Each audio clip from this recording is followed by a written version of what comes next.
J-4. Je tenais à faire une petite apparition sur mes réseaux sociaux juste avant le grand départ de l'équipe de France.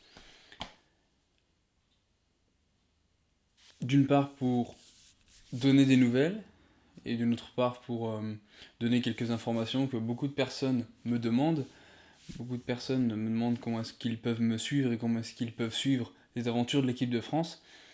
Et plutôt que de répondre à chacun individuellement d'entre vous, je préfère faire une vidéo globale, ça c'est beaucoup plus simple. Certains d'entre vous m'ont envoyé des messages sur les réseaux, mais comme vous avez pu le voir, je ne répondais plus sur les réseaux parce que j'ai fait le choix de mettre vraiment tous les réseaux sociaux de côté. Ça me permettait d'être beaucoup plus concentré sur ma préparation, j'en avais besoin. Je suis quelqu'un qui est plutôt un adepte des réseaux sociaux et justement j'en avais besoin de faire une petite pause à ce niveau-là.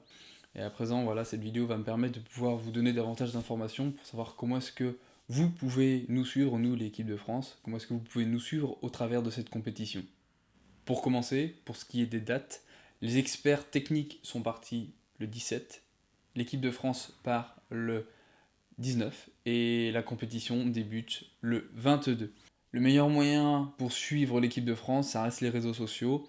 Vous avez la page Facebook officielle de l'équipe de France, la page de WorldSkills France, vous avez Instagram avec toutes les stories de WorldSkills France, vous avez également YouTube, vous pouvez avoir accès à toutes les vidéos de WorldSkills France et différents lives sur la chaîne de WorldSkills International. Vous avez également des sites internet que je vais vous diffuser dans la description qui vont vous permettre de suivre les cérémonies de clôture et d'ouverture directement en live. Je vous mets tout ça dans la description et comme ça au moins vous pouvez avoir accès à... Vous avez tous les liens pour suivre l'équipe de France de près. À présent, les dés sont lancés, il n'y a plus qu'à...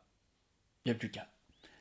C'est que du bonheur. Tout ce qui arrive, c'est que du bonheur. Il y a juste à faire ce qu'on sait faire. C'était 6 mois difficiles, c'était 6 mois où il a fallu prendre sur soi. Il y avait des hauts, des bas. Il a fallu faire pas mal de sacrifices, comme tous les membres de l'équipe de France. Mais à la fin, on sait pourquoi on a fait tous ces sacrifices, donc on est vraiment content de les faire. Et moi, personnellement, je regrette vraiment rien. Je regrette pas les sacrifices que j'ai faits.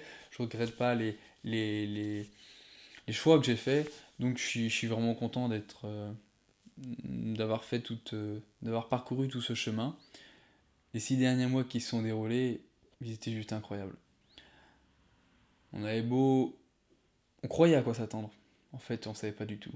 Et c'était des moments vraiment magiques, des moments incroyables qu'on a vécu pendant nos stages de préparation physique et mentale avec l'équipe de France. C'était des moments absolument merveilleux. Mais, tous les choix qu'on a pu faire, tous les sacrifices qu'on a pu faire, on est super heureux de les avoir faits parce que ça nous a énormément forgé. À présent, on n'attend qu'une seule chose, c'est de libérer les 44 lions en cage pour aller dévorer tous les autres compétiteurs et montrer ce qu'on sait faire. Merci beaucoup à tous ceux qui me suivent depuis le début de cette aventure. Je sais que c'était un petit peu compliqué de prendre des nouvelles de moi durant ces 6 derniers mois, mais j'en donnerai à mon retour. Je raconterai vraiment toutes les aventures que j'ai vécues, ce qui m'est arrivé pas mal de choses, des compétitions internationales amicales dans le cadre de mes entraînements en Belgique ou en Chine, et également des réceptions de l'équipe de France à l'Assemblée nationale ou encore à l'Élysée par le président de la République. À ce propos, il y a une compétition en parallèle de la nôtre, c'est-à-dire que la France est candidate pour accueillir la finale mondiale à Lyon en 2023. Et donc pour ça, c'est tous les autres pays du monde qui vont voter. Donc pour rester informé de tout ça, abonnez-vous à la page Facebook de WorldSkills, à Instagram et puis également à la chaîne YouTube de WorldSkills France. Merci à tous d'avoir regardé cette vidéo, ça m'a vraiment fait plaisir de vous apporter des nouvelles. Je vous dis à la prochaine et encore merci.